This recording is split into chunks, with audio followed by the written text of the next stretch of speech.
Magandang araw po. Narito na po ang magiging lagay ng panahon ngayong hapon ng Biyernes, February 21, 2025.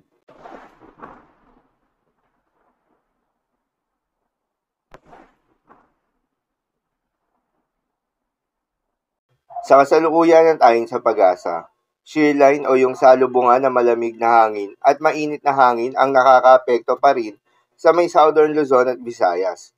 Dahil dito ay asahan pa rin yung maulap na kalangitan na may kalat-kalat na mga pagulan at isolated thunderstorms.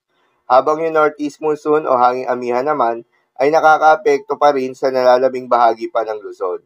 Dahil dito ay asahan yung bahagya hanggang sa maulap na kalangitan na may kasamang mahihina hanggang sa katamtaman ng mga pagulan.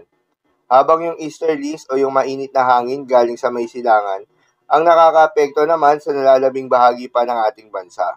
Dahil dito ay asahan yung bahagya hanggang sa maulap na kalangitan na may kalat-kalat na mga pagulan at thunderstorms.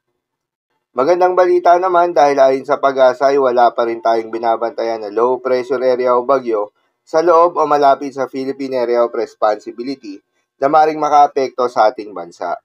At dahil nga sa epekto nitong shear line, asahan ngayong araw sa may Visayas, Mimaropa, Bicol Region, Northern Mindanao, Caraga, Zamboanga Peninsula, Quezon at Davao Oriental ang maulap na kalangitan na may kalat-kalat na mga pagulan at isolated thunderstorms. Posible ang mga pagbaha o pagguho ng lupa dahil sa katamtaman hanggang sa mas malakas na mga pagulan.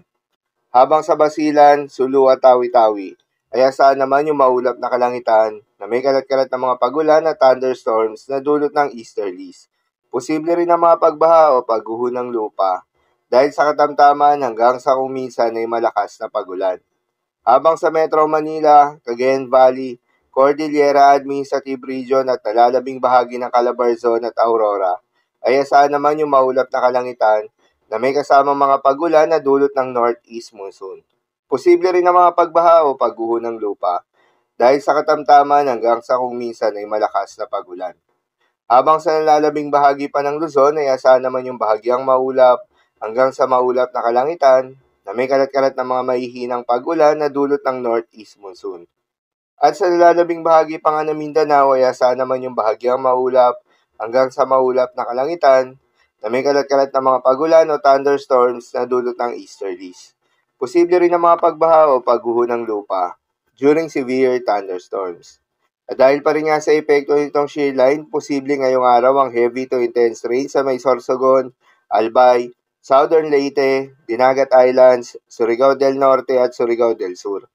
Moderate to heavy rains naman sa may Quezon, Camarines Norte, Camarines Sur, Catanduanes, Masbate, Oriental Mindoro, Romblon, Palawan, Aklan, Capiz, Northern Samar, Eastern Samar, Samar, Biliran, Leyte, Agusan del Norte at Agusan del Sur. Kaya naman sa mga apektadong lugar, ingat sa mga posibleng banta ng pagbaha at pagguho ng lupa. Lalong-lalo na sa mga lugar na inuulan na noong manakaraang araw pa. At para naman sa magiging lagay ng mga dagat baybayin, ayon sa pag-asa ay wala pa rin tayong nakataas na gale warning sa anumang seaboards ng ating bansa. Ngunit pinag-iingat pa rin yung mga papalaot na mga kababayan nating mangingisda at yung may mga maliliit na sasakyang pandagat sa may northern seaboards ng Luzon at eastern seaboards ng ating bansa. Dahil inaasahan pa rin yung katamtaman hanggang sa maalon na karagatan. At sa nalalabing seaboards pa nga ng ating bansa ay asahan yung banayad hanggang sa katamtaman ng mga pag-alon. Ngunit iba yung pag-iingat pa rin, lalo na kung meron tayong offshore thunderstorms activity, asahan yung paglakas ng hangin at kakibat nito ay pagtaas rin ng mga pag-alon. So yun lang po para sa lagay ng panahon ngayong hapon ng Biyernes. Keep safe everyone.